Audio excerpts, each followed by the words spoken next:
ఇవాళ నేను అడుగుతున్న మిత్రులారా, ఇవాళ ఒక ఆయన ఎట్లొస్తాడో ముఖ్యమంత్రి అడ్డుకుంటా ఆయన గోదావరి నీళ్లు తేలేదు అని అన్నాడట. నేను ఆయనకు చెప్పదలుచుకుని పక్కనే కూతవేటు దూరం ఉంది, ఈ పక్కనే ఉన్నాడు. ఆయన ఉన్నది 3 అడుగులు, ఆయన 6 అడుగులు ఎత్తే కూర్చున్నాడట ముఖ్యమంత్రిని అడ్డుకుంటా అని. 3 అడుగులు ఆయనకు నేను ఒక మాట చెప్పదలుచుకున్నా. 3 రోజులు అవకాశం ఇస్తే గోదావరి జలాలు తుంగతుర్తి నియోజకవర్గానికి తెస్తా అని ఆయన పేపర్ల ప్రకటన చూసిన. 3 రోజులు కాదు, 10 ఏళ్ళు మీకు అవకాశం ఇచ్చిండు. ఎందుకు దేవాదుల నుంచి తుంగతుర్తికి నీళ్లు తీసుకురావలేదు? గోదావరి జలాలతోని ఈ ప్రాంత భూములను ఎందుకు తడపలేదు అని నేను అడుగుతున్నా.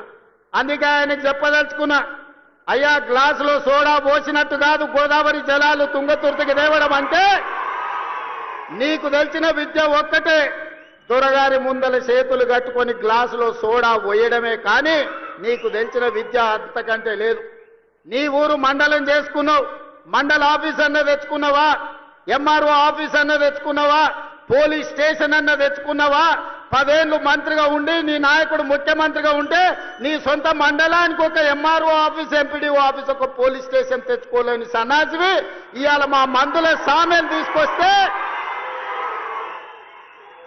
సిగ్గుతో తల ఉంచుకోవాల్సింది పోయి ముఖ్యమంత్రిని ప్రభుత్వ కార్యక్రమాన్ని అడ్డుకుంటానని ఆయన ప్రగల్భాలు పలుకుతుండు.